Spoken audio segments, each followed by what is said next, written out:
Yeah, welcome to On Landscape. Yeah, thanks.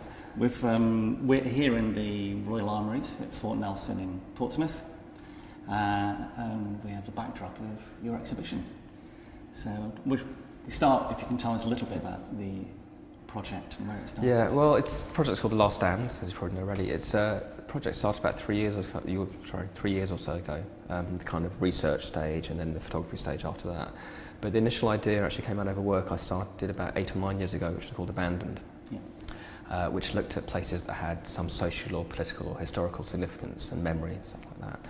And then looking back on some of the images from that work, I've kind of found myself lingering on the images that had military significance to them as well. And so I started looking back into that subject, and the more I kind of read into it, the more I learned about the subject, the more I realised it was a story that I wanted to tell. Have you got a link with it? No, I don't. I don't really have any. I mean, I think like most people, I have some family background.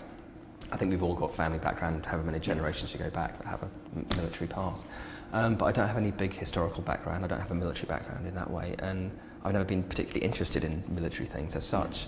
So it's kind of from realising it's such a wide subject and so important to tell. And I've obviously learned more and more as I've done the project. Yeah. And the more I've learned, it's kind of, the sadder you become in a way, the stories you hear about, the tragedies you read about and stuff like that. So it's become more and more important to do, I think. Yeah. So you're a photographer. Did you do a degree in art? Or? Yeah, I actually did a sociology degree first. Right. And then probably like most people, I finished that and thought, what do I do with that? Yes. So, and I like taking pictures, so I then did a photography degree and then an MA in photography as well. Yeah. Yeah, so quite well educated that way. How did that go? I mean, is that what you expected to do when you... Yeah, I mean, the degree was great because I went into it a little bit older than most students, so I knew exactly what I wanted to do. And I found that the work I kind of did, which I guess this is as well, is kind of quite sociological based. Yes. And then going into the MA after that. And then I kind of left college and I never wanted to be a commercial photographer. I only wanted to do kind of fine art practice. Yeah.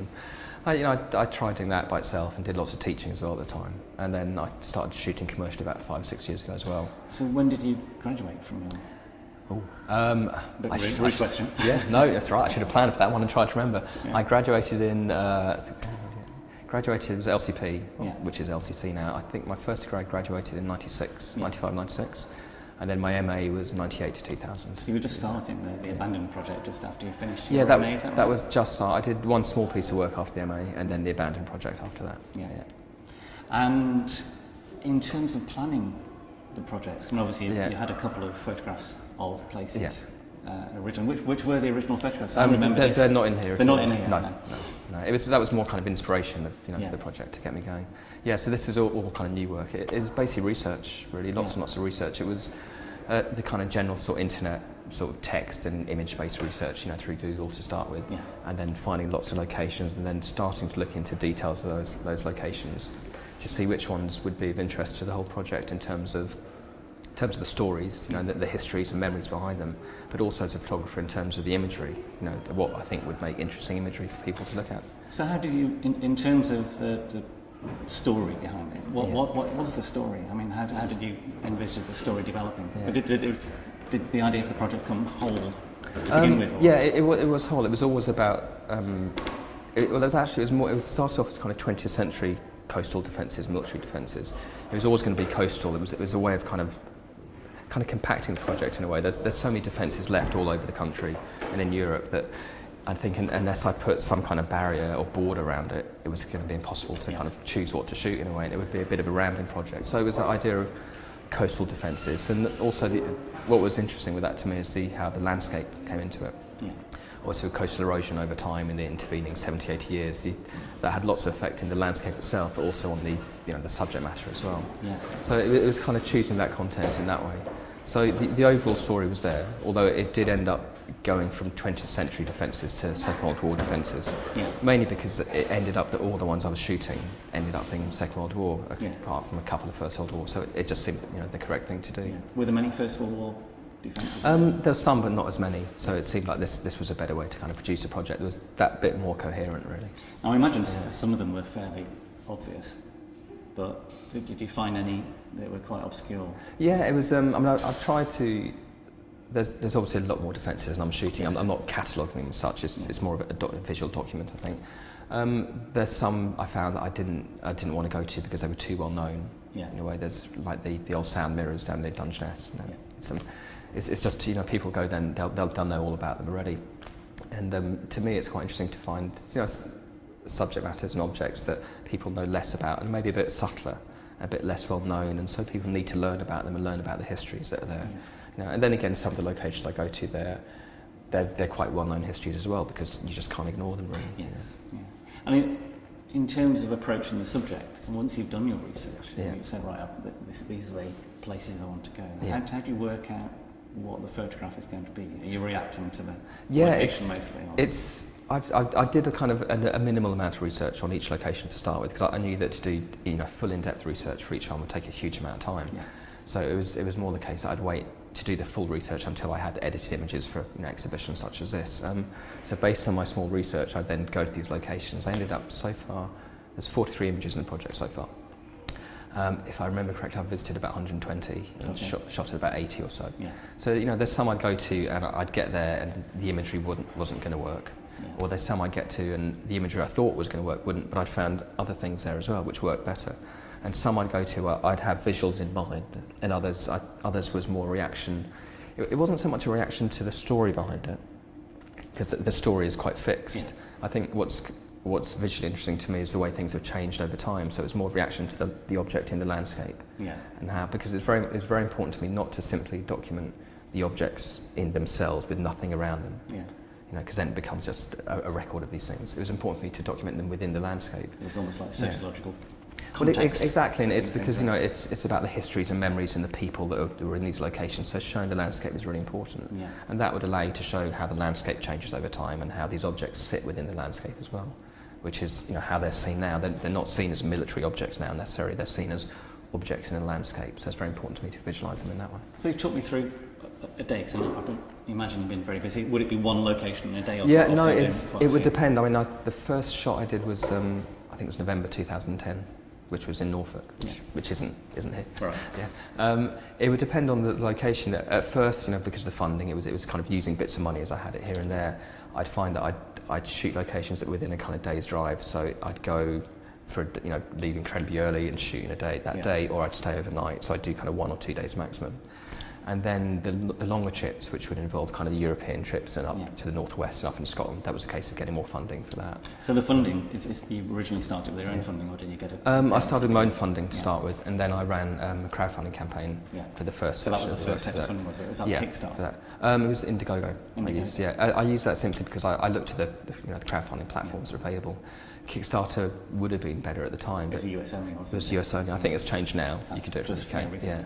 I think in those days you had to have a US bank account. Yes. You could run it from the UK, but you had to have a US bank account. So how did Indiegogo work? What happened there? It worked really well. I looked around at other crowdfunding campaigns and tried to work out what worked and what didn't.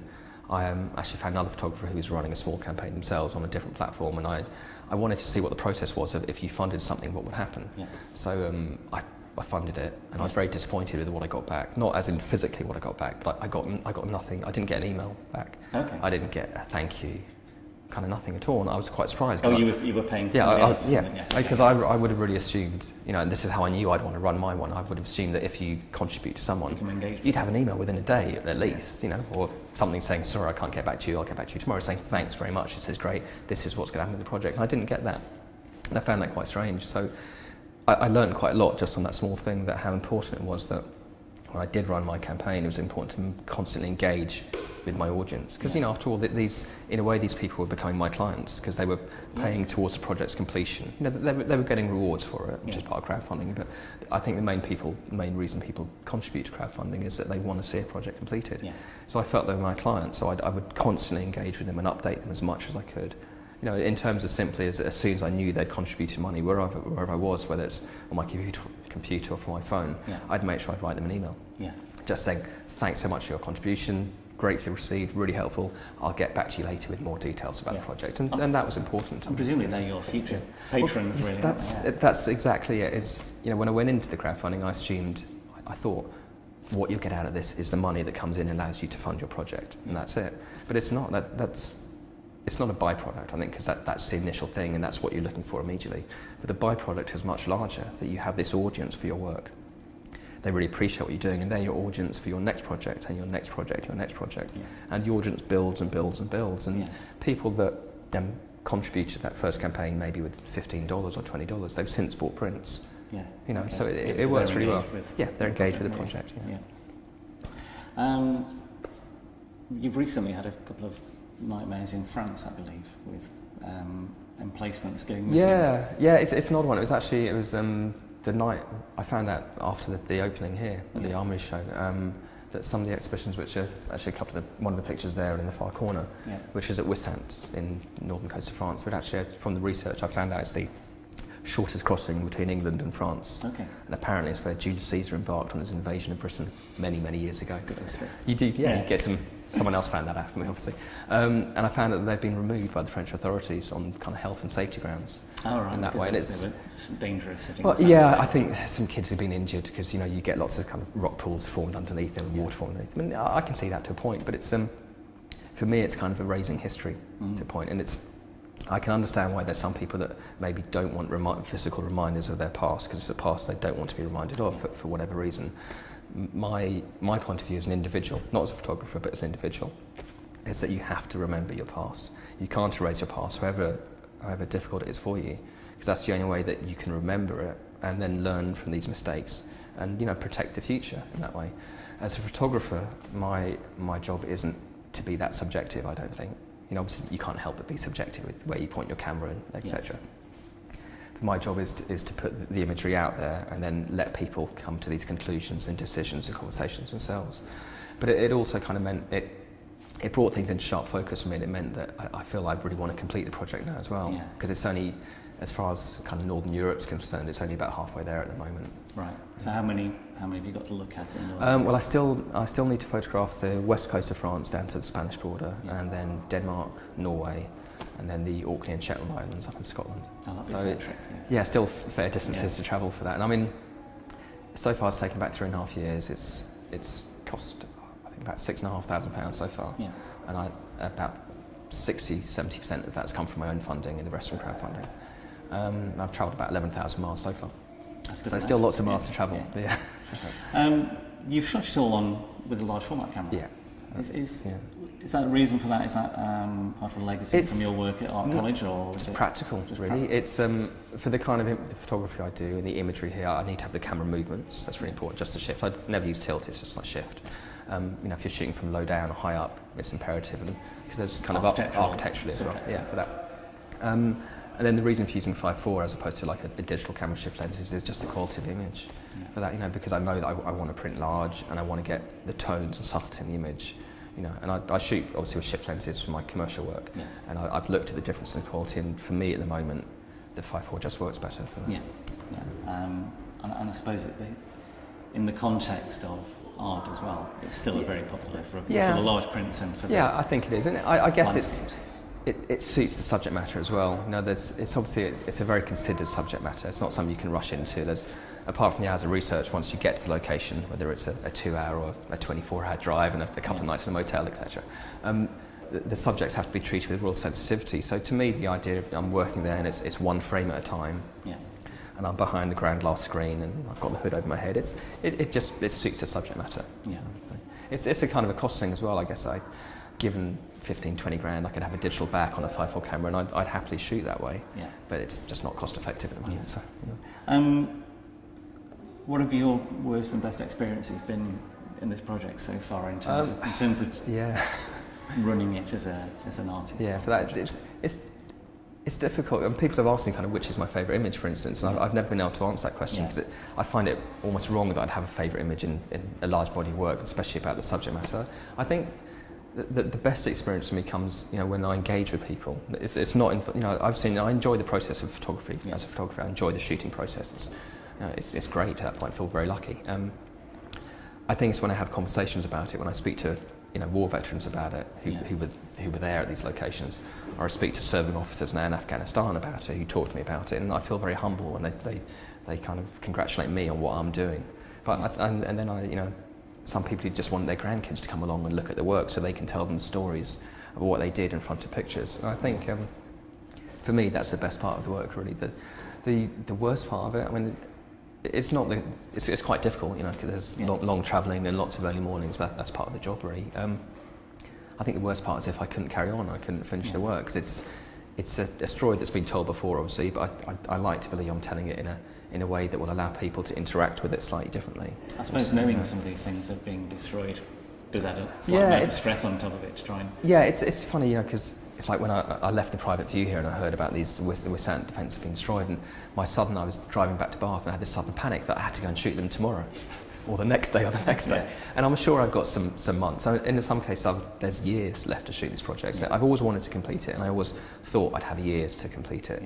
But I feel there is a bit more of an urgency now, because there's that legacy of, well, if one set of defences are removed, it sets a precedent, and another one could be removed, another one. And I know there's talk of the same in Denmark as well. Yeah. Are you talking to them to try and find out if there's no, it's about to go on? I've got most of the locations where I need to shoot now, but it's until I have the funding to shoot it, it's kind of pointless doing stuff, because you know it takes a lot of money to go and shoot these things. And I'm running a second crowdfunding campaign, which is going to start next week on Emphasis platform. Make sure we've got it on the website. Very well handy for that, And so hopefully with the funding from that, I'll be able to then go and shoot all these, you know, the kind of next set of locations.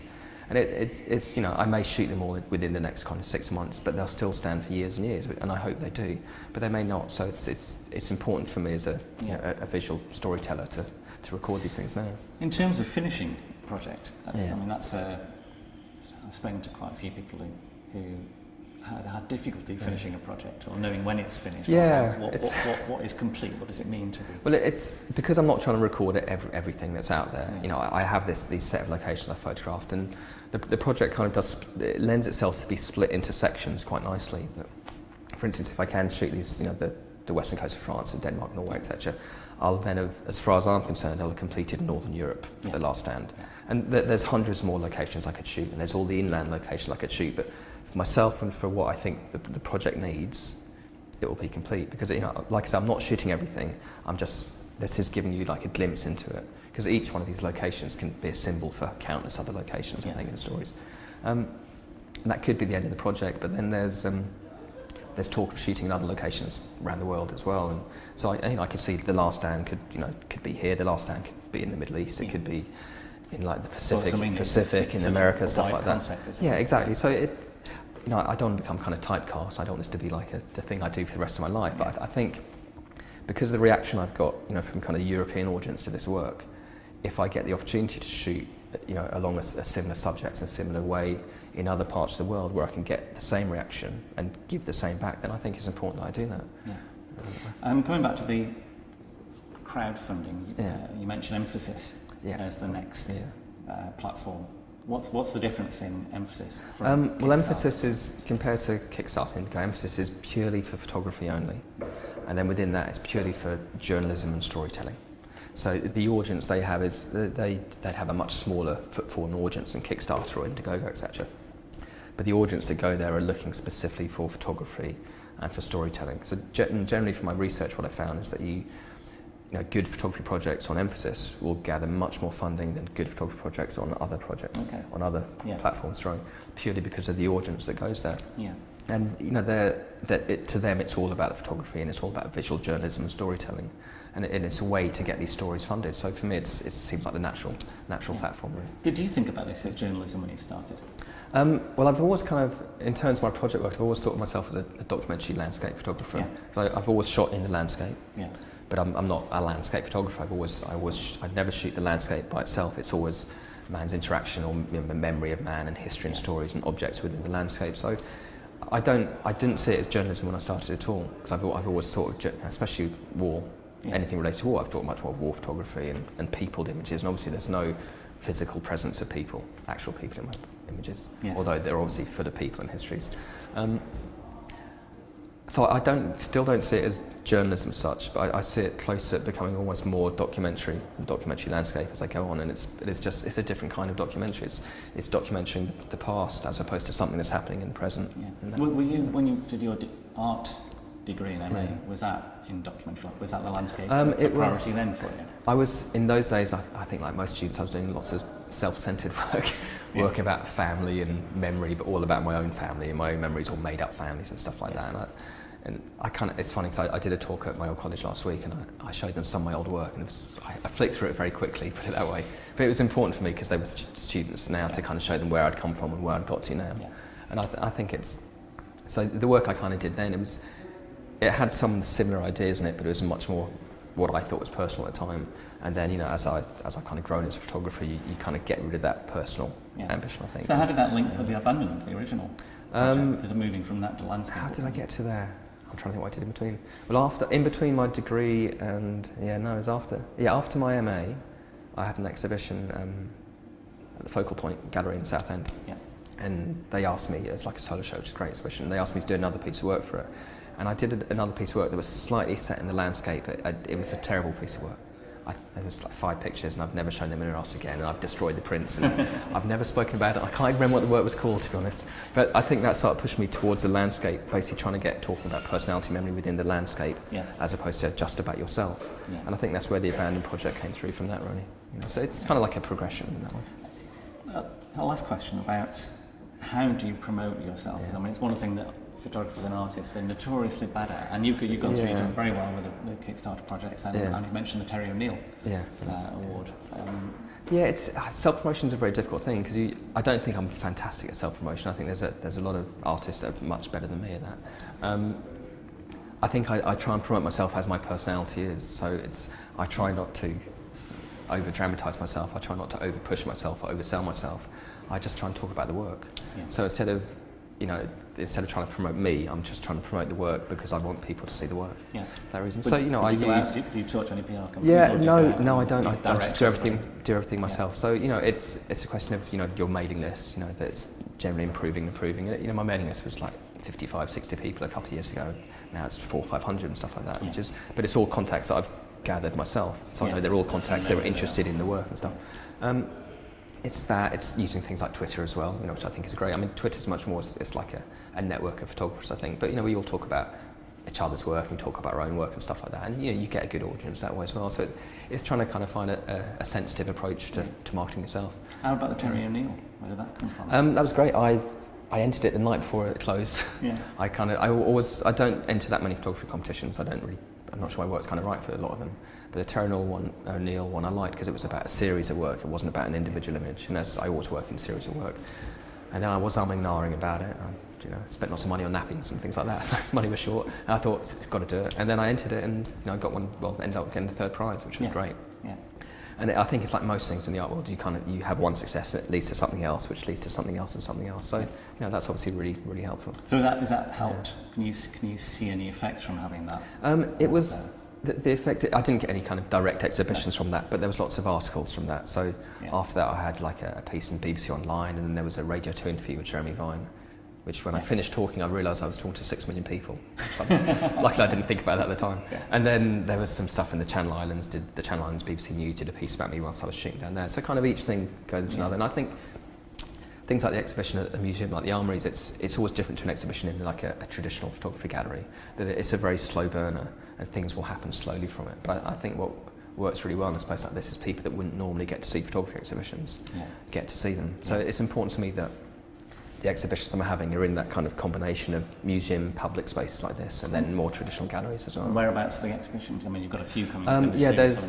After this, the work goes to the Nice Gallery, which is in Shad Thames in London for about a month or so, and then it goes up to the Royal Armouries in Leeds for Remembrance Day and through to February, and then it's at the Peacock Visual Arts Centre in Aberdeen after that. Fantastic. And we're kind of in discussions with some other galleries at the moment after that as well. We can only do so many at a time. Really. Do you mind if we go around and talk about a couple of pictures? Of course. Yes. The feature image for the series. This was down Studland Bay in Dorset, and it was quite an early image. I think I shot this in kind of January 2011, if I remember rightly.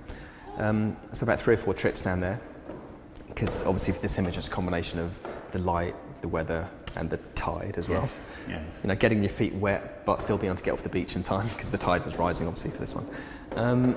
It was 3 or 4 trips to get down there, mostly for the weather. But then when I got this image back, when I had the neg processed and then I did a rough scan of it so I could see what it looked like, I think that's when I knew, so this was like the first image that I knew the project's going to work really well, that there's a real kind of beauty to them. Yeah. And it's always been an important part to me, that even though the subject matter is anything but beautiful, it's a horrible subject matter, and it's depressing and dark and terrible tragedies and stories, to me my imagery has to be really beautiful to entice people into it. Yeah. So you stop and you look at it, and you wonder about it, and then you want to learn more about it. And you sometimes end up with that dichotomy where you're looking at something and thinking it's quite beautiful, but knowing what the subject matter is. Yeah, at the same time. It's essentially the sublime, isn't it? It's the, for that. classic sublime. Which I actually found when I was shooting them quite a lot as well. I'd go to locations, I'd photograph them, and I'd be in kind of photographer mode, and I'd set the camera up, and I'd wait, etc., and get the photograph done. And then it was when I was then kind of put the dark slides away and put my camera gear away that I'd start thinking about the research and the history I knew about it. And it always felt quite strange, but I almost had to put that out of my mind whilst I was doing the photography. Yeah. So I could get that part of the job done. Yeah. And then I'd then after that, I'd then, knowing what image I'd taken, I'd be able to imagine how people would feel afterwards. Which worked quite well, I think. In terms of the weather you shot these in, I mean, a lot, the classic romantic landscape photographers want the golden light.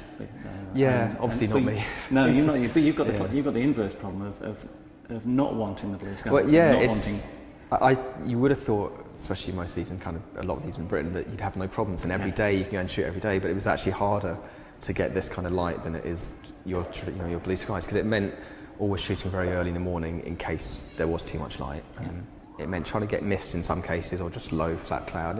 It's more, I didn't want to glamorise the imagery, because it's not a subject matter I wanted to glamorise at all. It's very much about, because it's all about the subject matter. Yeah. I wanted just to produce really soft, subtle images, and this kind of light seemed to work really well for it. So what's the story behind this is Studland Bay, which is where they did some, there's just on the cliff top, just up behind here, which you can see in the other image that goes with this. It's Fort Henry, which is where they did some of the D-Day landing practices and stuff like that. And at the fort there was Churchill, Roosevelt, and I think the head of the Canadian Armed Forces, and King George as well, were kind of there watching things happening. Yeah.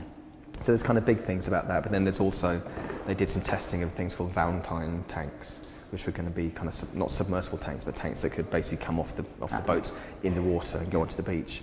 And they were doing the testing, and a big storm came up, and so I think it was about 4 or 5 servicemen died in that. So there's kind of all these, each location has these stories where there's some grand history behind it, and then a smaller kind of intimate detail.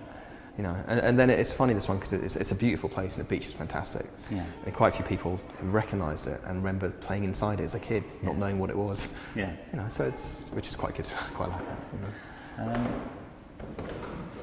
You mentioned earlier about some of the pictures standing for other locations. Yeah. Is that one of the ways you chose some of the pictures, to say that these have a similar concept behind them? Exactly, because there's like these anti-tank blocks. There's especially up in Scotland, there's countless beaches where there are anti-tank blocks. Yeah. So this is about the beaches at Newborough, which is actually very close to the Many Resort where Donald Trump's been building his golf course as well. Yes, so there's that added kind of layer to it there. But it's I imagine he wouldn't have liked them. Probably not. No. It's about the particular location, but it's also, it represents all the beaches in Scotland in a way that have these anti-tank blocks. And so it's, for my purpose, I didn't need to shoot every single beach, because this one tells that story. Yeah. And then this is at the same beach as well. It's the same beach. Yeah, and these were anti-tank scaffolding defences as well. Oh, so okay. It was when I shot here. I'd been to France. I tried to shoot here about a year and a half ago, or 2 years ago, and the light wasn't right, so I had a Scottish trip where I only got a couple of shots. Yeah. And then in between going back to Scotland a year later, I'd actually been to France in the meantime, and the Channel Islands as well, where the German defences are. And I was starting to really realise that the visual and size difference between the German defences and the British defences as well. What was the difference? The Germans size and scale, more than anything. Like the German defences, for instance, the ones kind of behind you, which are huge hulking masses, and then the British defences that were less, they're kind of smaller. And I suppose in many cases, if you're defensive, you have to spread across a whole area. Exactly. Yeah, I guess it's the amount of money that was spent on it, and perhaps it's a cultural thing as well. It is kind of architecturally so. Did you have to get permission to shoot any of these? Not for any of these, because they're all kind of on open land, so that's fine. Obviously, normally I would get permission to do stuff, but not for these. So this one here at Wissant, this is one of the defences that isn't there anymore. Oh, so these have been removed? Yeah, this one. Not the one next to it, that's still there, but this one here. So it's quite, not funny, but you look at this now, and the sea's there, and the sand's there, but this huge hulking mass of concrete is gone. And it's quite a bit of removing as well. It would, and it's 70 odd years of history and memory, and it's disappeared. And the worry for me now is that people go to this beach and they won't know anything about it. You know, they'll walk past it and it's just a beautiful beach and that's it. So it's quite sad. In many ways, if these were on land, they would be listed buildings, wouldn't Yeah, exactly, for that. Which is peculiar. Coastal photographs. Yeah, they're all. I mean, there's barges, a few images that have where the skies are slightly blurred, where you can't help it sometimes. But there's, you know, you can shoot in that really early morning before the sun's up and get a night. These are Arrange-les-Bains, which is, you know, where the D-Day landings were. They're all part of the Mulberry Harbours. Yes. So these are the caissons that were kind of floated across that helped create the harbours, which are, you know, incredible things, incredible feat of engineering, and nothing else. And you've got these all printed in on light jets. They're light jet prints, yes. Yeah. So it's all shot on film and then scanned and printed as light jets. So. And the way they're displayed, isn't there no glazing on them? No glazing, there's a seal over them, so they're protected in that way. But it's, again, I just didn't want to put glass in the way of the viewer. Yeah. You know, the subject matter is sensitive, the imagery is tonally kind of sensitive in that way. And I want a viewer to be able to look at it and not be disturbed by reflections, so that they're just thinking about the subject matter. So it goes, you know, with keeping the border, the print and the framing. I don't want the framing to say anything at all. Yes. To me, the presentation for my work should never say anything. Very neutral. It should just let the picture talk for itself, really. Yeah. And you were mentioning that you had done wet prints before now, but for that. Not great experiences. No, I mean, colour-wise, through college I used to do wet prints, etc. And then 7-8 years ago, I think a dust hair on a print affected the sale, and ever since then I've been having digital prints done. Yeah. Never inkjet, so I still like to print on photographic paper. It's just a personal thing, really.